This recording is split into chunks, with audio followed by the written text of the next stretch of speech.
Hello, and welcome back to another episode of the Midnight Chill. My apologies on missing last week's episode. A few things got in the way, and it was the weekend then before I even got an opportunity to think about recording an episode. So I decided to leave until today. So hopefully you didn't miss me too much. I have a creepy little story for you today. I hope you like it. So sit back, relax, and enjoy the Midnight Chill.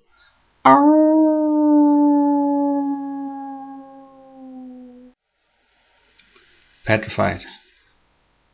Matthew lay in bed, unable to close his eyes. He could hear them in the walls. He curled the blanket tight against his chin. He wasn't normally someone who scared easily, but this old house had really creeped him out. The walls were alive. He could hear it. He could feel it. Every little movement petrified him more than the last. His eyes were forced open. He couldn't close them even if he wished. They were glued to his surroundings. He could see the wallpaper moving as if it was tiny grains of sand being blown by the wind. The noise continued to get louder and louder. He could hear the millions of tiny legs crawling inside the walls. It sounded like they were eating it, like they were desperate to get through. A noise scurried above him. They were on the ceiling now. They had spread even further than they had last night, and now that they had level ground, they were spreading much faster. Matthew's eyes shifted to the roof. He never blinked once.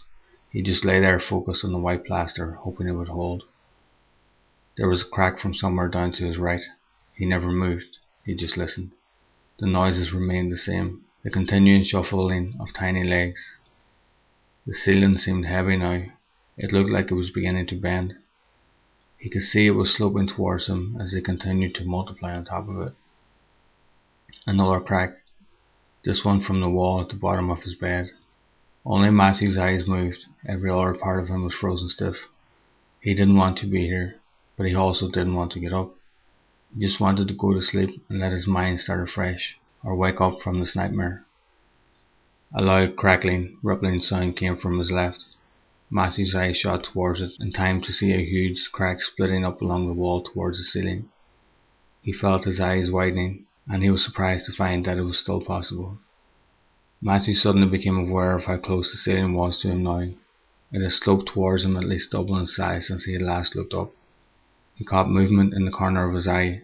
He shifted them towards the crack on his left. There were little black things beginning to come out of it and run along the wall. Spiders. He hated spiders. Something ripped violently to his right. Another crack. This one bigger and wider. Matthew's heart began to beat a little faster, and his breathing followed suit. More tiny things crawled their way out of that crack. Only these weren't spiders. These looked like caterpillars, like worms, like maggots. Matthew felt his skin crawl at the thought of maggots. There was a smell now, a musty, damp old smell. It burned his nostrils and made his throat dry. Suddenly there was a buzzing sound. Flies were in the room, lots of them. One landed on his nose and stared straight up at him. Matthew never moved. It flew away as another part of the wall cracked. This time it was directly above his headboard. He didn't see it, but he heard it, and he could hear things coming out of it. Matthew's breathing became raspy as the stench grew worse. Cracks in the wall on both sides were now pumping out so many spiders and maggots that it was hard to tell if the cracks were even there. The flies continued to multiply. The ceiling had now closed down exponentially, and Matthew lay frozen on the bed.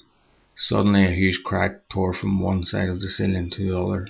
The plaster around it crumbled, and everything came crashing down on top of him. Maggots, spiders, beetles, cockroaches, mites, they all landed on top of him. Matthew never moved. He couldn't. Fear had paralysed him. He lay on the bed struggling to breathe. The stench had blocked any oxygen from entering the room. Some of the insects began to nibble at his skin. Others sought out places to lay their spawn, while the rest dug deep and made themselves a home. That's it, guys. Thanks for listening. I hope it didn't creep you out too much, and I hope you can sleep okay tonight without thinking things are going to come out of your walls and your ceiling. And if they do, then I hope you get up and run out of the room.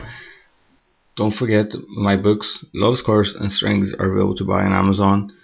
Also, the Midnight Chill is available on SoundCloud, iTunes and YouTube, so wherever you want to listen. Links are in the description below for everything else.